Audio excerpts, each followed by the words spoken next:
Hello everybody, welcome back to the Lost Mine Pokemon Trading Card Game channel. It is I, Landen here with another post-rotation deck profile.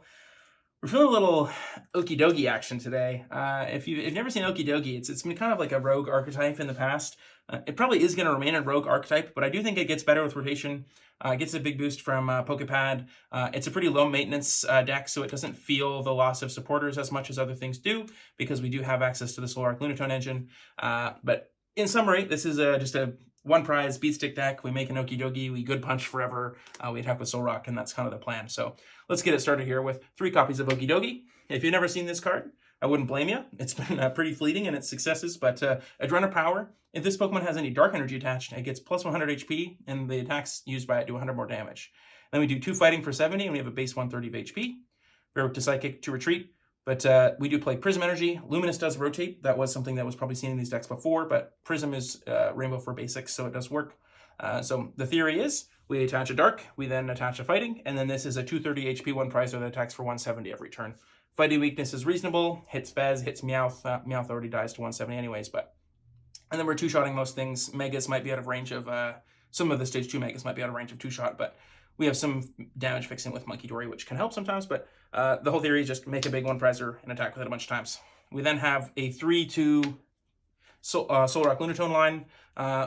Cosmic Power is obviously a very good attack. 1 energy as opposed to the 2 on Okidogi, so this could be a lot easier to use in the early game. Going second, we know we can Cosmic Beam to take out a Evolving Basic or whatever's in the active. And then obviously our draw engine here is Lunar Cycle, discard, draw 3. Any fighting deck, that's kind of the reason that I like the Okidogi deck, is just you get to play this draw engine. We lose Goldango, which is the best abuser of this pre-rotation, so we've kind of got to fill the void there, see what's the next best Soul Rock Lunatone deck. Next up, we have 2 Binacle. I apologize, I actually don't know what the first attack of Binacle does. I'm going to assume it's draw 2, because I see a 2. Draw 1? Okay. It's draw 1, Lucas says. He's over there, he's helping me out. It is 80 HP. We don't play Poffin, so it is nice. The 80 HP to retreat is kind of annoying, and it is weak to grass, which is actually, I think, a buff most of the time on these low HP guys, because you take more damage for Badu to Monkey Dory it back to them, and then 2 for 30 is fine. But then we're playing 2 Barbarical. I do know what this guy does. Once per turn, you attach a Fighting Energy to one of your fighting Pokemon. So it's essentially like one of the deluge effects you've seen on a stage 2, but it's a stage 1 and it's only once per turn. So the theory is here, Okidogi takes 2 energy to attack. We need a Dark there, so we go Prism for turn, and then we go attach Fighting, and then we do a million more. You were right, it's draw 2. Oh, it is draw 2. I was correct. Lucas was tripping. It is a draw 2 effect. So that's actually pretty good. Basic Fighting draw 2. But yeah, Barbarical is just going to help us maintain our attackers throughout the game. Then we do have 1 copy of Cornerstone. This is just kind of a tech for any ability decks. I can't think of any off the top of my head, but if you've played against or with Cornerstone, you know that sometimes it just walls an entire deck. No other real reason for playing it. And then there is 1 copy of Monkey Dory. I could just see, playing 2 Monkey Dory as opposed to the Cornerstone, because we are quite tanky. A lot of the time we will have damage in play to send back, and we already are playing Dark Energies plus Prism Energy. So you're kind of already in the Monkey Dory camp anyways, and not like prizing it could be pretty atrocious. So I could see doing that swap, but for now we're playing the Cornerstone. That's all our Pokemon. Next up, we do play 4 Carmine. I hate that there's so much Carmine in post-rotation. I really have always hated this card. I remember when people were trying to play this in Lugia V-Star, that was just terrible. Anytime that anyone has ever played Carmine in front of me, like even Saraledge, you think the deck that would want to play Carmine, I have played research lists that have felt better, and I've seen lists that have done better with just research instead of Carmine, or a favorite research split. But research is gone. We're stuck with stinky Carmine. I'm really sad about it, but it's what we got to do. Next up, we got 4 Lilies, the only good post-rotation draw supporter. We all know what this does. Shuffle draw 8 if you're at 6 prizes, shuffle draw 6 if you didn't. We have 4 Boss here. This Okidogi 170 is not a great number, to be honest. Like, it can be fixed because of weakness sometimes, but a lot of the time you're going to be relying on bossing.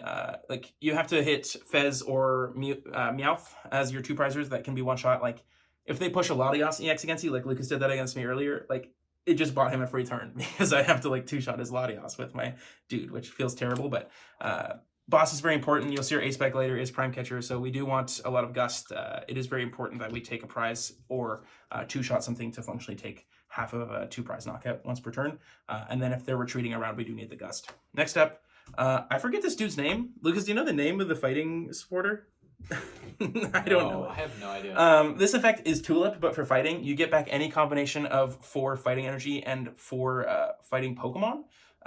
So like with Solrock Lunatone, obviously this is fantastic. I think 3 might be a little much. When I was playing this deck earlier against Lucas, it really felt like I would never really have the opportunity in a game to play more than 2 copies of this, and most of the time it's just 1.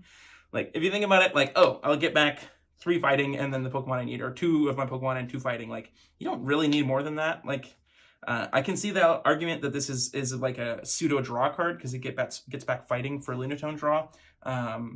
But I do think 2 of these is probably fine. But for now, we're playing 3. I could maybe see adding like another draw supporter of sorts, maybe like a Petrol or like a Morty's or a Iris's Fighting Conviction or something, whatever that card is called.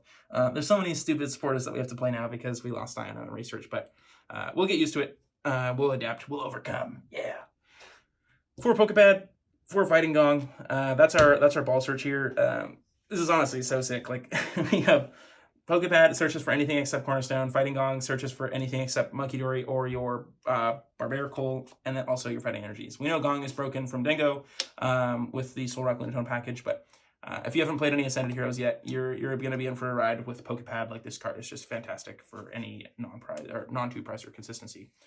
We do have 3 Night Stretcher. I think another thing, like I was playing this deck, we have 3 Night Stretcher, 3 of this supporter is just like so much recovery. I really think we could go down to 2, maybe even 1 of this supporter and play some other stuff. Maybe even play like some Pokegears or something. But we do 3 Night Stretcher. We do need a lot of recovery because we're constantly ditching energies, and our dude requires 2 energies, and we're playing an energy acceleration Pokemon. So we are going to be pretty energy hungry, but we are playing like a pretty insane amount of recovery, to be honest. For our Ice Pick, it is Prime Catcher, like I said. The switch can be nice. We don't have any like can't attack during the next turn effects, so the switch isn't super relevant, but I mean, Okidogi has 2 retreat, so does Barbarical. This is going to be helpful for the switch, but obviously we know Prime Catcher is just broken. Then we have, for Stadium, 3 Battle Cage, and then for Tool, we have 2 Air Balloon. Air Balloon is free retreat on any of our Pokemon, which is fantastic. And then Battle Cage is our strategy into Dragapult. If you don't have Battle Cage, you're functionally like always going to be trading poorly into a Pult because you're always 2-shotting them. They're always going to be like 2-shotting your Okidogi, but they're getting Phantom Dive damage on the bench and they're doing 30 more to your active. So every turn they attack with Pult is like 1.5 prizes to your 2 prizes per attack. So, 1 prize per attack. So like they're just always going to trade favorably into you if you don't have Battle Cage. And traditionally, Pult is never playing more than 2 stadiums.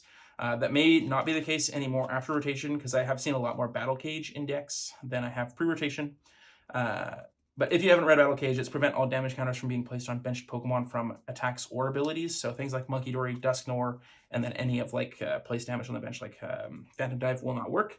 Things like Greninja EX, Kyurem in the Slowking deck, those will absolutely work because that's not a damage counter, that's actual damage. But this is your Pulse matchup right here. Hopefully you just win the Stadium War and they can't touch your bench. The next up for energies, we have a whole bunch of them. We have 4, 8, 9 fighting, and we have 1 dark and 4 prism. The dark is mostly here because we're playing monkey. Like sometimes you may just have to go like 2 fighting and a dark on one of your Okidogis because you only have 4 prism. But most of the time you're going to have enough prisms to get through the game.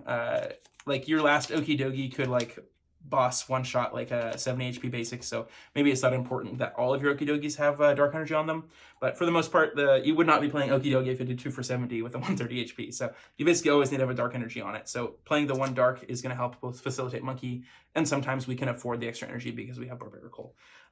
So that's the Okidogi deck. I'm not super helpful. This is going to be like a high tier meta deck. I think this could be like a tier 2, tier 3 option unless like some really good matchups present itself for this.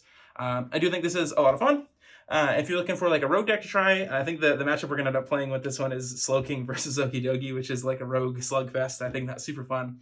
There's a lot of decks to explore in this post-rotation format, so and we've got a lot of time to make deck profiles for it. So we're trying something like this. I think it's going to go fairly well. You may struggle into things like Pult if they have enough stadium bumps, but yeah, that's the Okidogi archetype for the post-rotation format.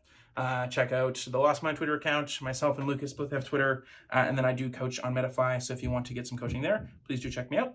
That being said, thank you so much for your support. We've been getting lots of love on these post-rotation videos. We really appreciate it. Yeah, that's all that I've got to say. Thanks so much for watching. Have a great day.